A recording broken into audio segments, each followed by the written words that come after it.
Isang miyembro na ng pamilya Duterte ang naghain po ng kandidatura sa Davao City para sa midterm elections. Para sa update, magbabalita si Bril Montalvo live mula sa Davao City. Bril, sino yung mga Duterte? Sino sa mga Duterte ang naghain na ng kandidatura?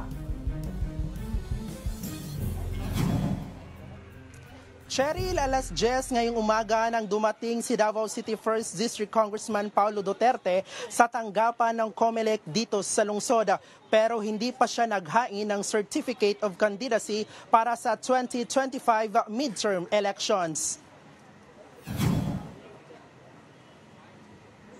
Sinamahan lang ni Congressman Pulong ang kanyang anak na si Rigo Duterte sa paghain ng COC para sa pagtakbong konsihal sa unang distrito ng Davao City.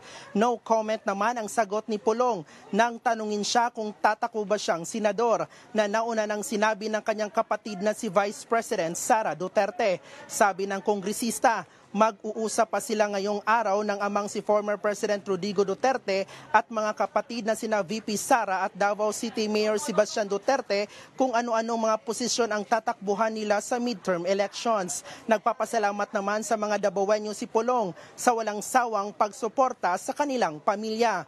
Nang tinanong ko naman si Congressman Duterte kung ano ang kanyang mensahe kay House Speaker Martin Romualdez na madalas nilang kapalitan ng patsutsada, ito ang kanyang naging sagot.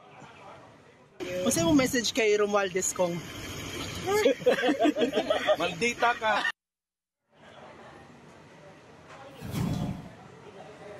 Cheryl, sa ikalawang araw ng COC filing dito sa tanggapan ng COMELEC Davao City, 3 pa lang ang naghahain ng kandidatura pagkakonsihala. Wala pa sa pagkaalkalde at vice-alkalde. Nananatili namang mahigpit ang pinapatupad na seguridad dito sa paligid ng COMELEC para sa mga maghahain ng COC. Cheryl?